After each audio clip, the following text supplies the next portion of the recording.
getting rid of everything. I sold everything sitting on the floor and having only one spoon and one fork. No.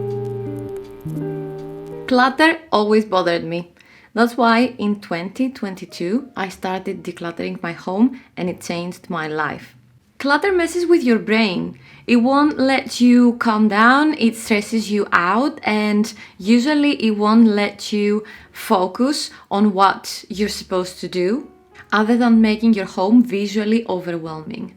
I think what triggered this decluttering challenge for me was, first of all of us staying at home and having not much to do. And second, it was Marie Kondo's book, which changed everything for me. I didn't do everything in one day, but I started slowly tackling different areas of the house, whatever I was in the mood for that day. For example, one day I did the kitchen, one day I did my wardrobe, another time I did all the cables, the paperwork, memorabilia, another time I did the bathroom.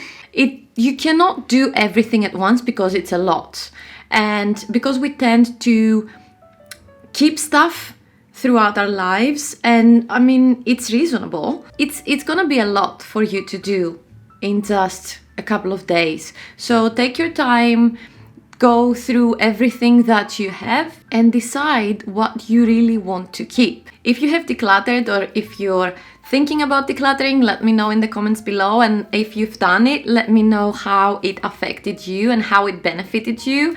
I would love to know. The point of decluttering is not getting rid of everything and being those people in those weird YouTube videos that say I sold everything, or I decluttered my whole entire house and now I'm just left sitting on the floor and having only one spoon and one fork.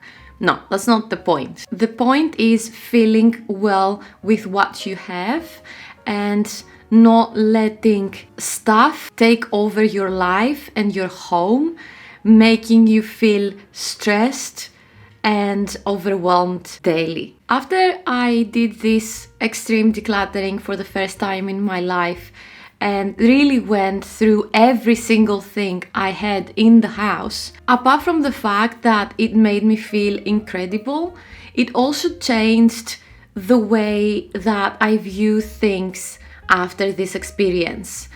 So, having read Marie Kondo's book and having gone through the process, now I have this rule in my mind that if something goes in the house, something else needs to go out. If I am to get, say, another pair of boots, I have to let go of a pair of boots I already owned.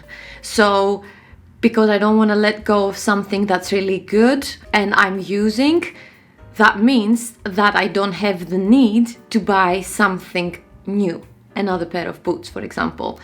Usually I get something whenever something is worn out or something is broken, if I cannot mend it. So I'm gonna get, say, another pair of jeans if my previous ones were worn out. I'm gonna put my previous ones in the clothes recycling bin, and then I'm gonna get a new pair. So one goes out, one goes in. That's the rule. So I'm gonna let you know now how decluttering changed my life. And since then I have been constantly decluttering areas that I feel they need it. So my house is constantly kept in the order and the standard I want it to be, and the standard that makes me feel good. How decluttering changed my life is it made me feel less stressed, overwhelmed and anxious. Stuff always distracts me a lot. That's the worst part for me. It distracts me. Like if I sit down to do something, say I have to reply to emails, and then my desk is messy and cluttered, I won't be able to concentrate to do the thing that I'm supposed to do. Having clutter around the house, especially when it's visible, it messes with my mind and it won't let me just sit down, calm down and do the things that I really want to do. Decluttering my home has definitely increased my productivity and reduced the levels of stress that I usually had. Also, decluttering my home made it feel cleaner and tidier, because the less stuff you have, the easier it is to clean the house, the tidier it looks, and it's more easy for you to make space in your wardrobes and cupboards and put stuff in there.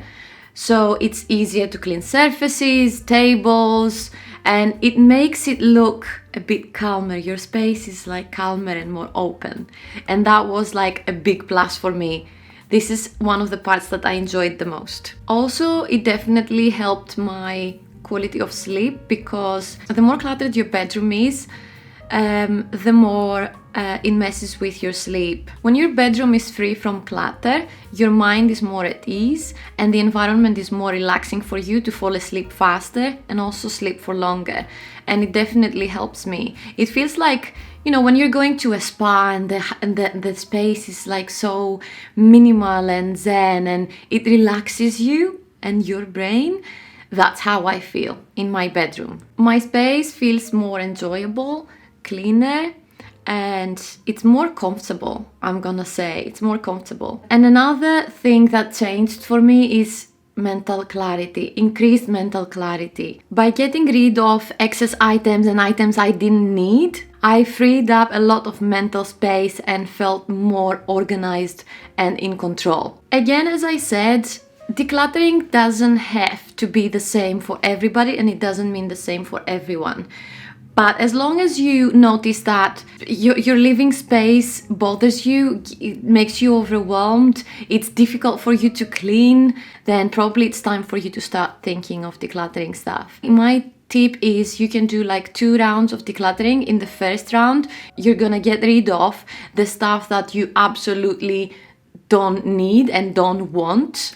And then in the second round, you're gonna go through your stuff again and have another think, maybe like a month later, once everything is settled in your mind, and you're gonna have another think of whether you really want this item in your life. So it's easier to get rid of the things that you don't need, but then it's more difficult to figure out whether you really want something.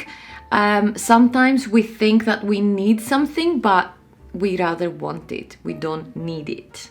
And that's my trick. If you enjoyed this video, subscribe to the channel and like this video as well. And I'll see you on the next one. Bye!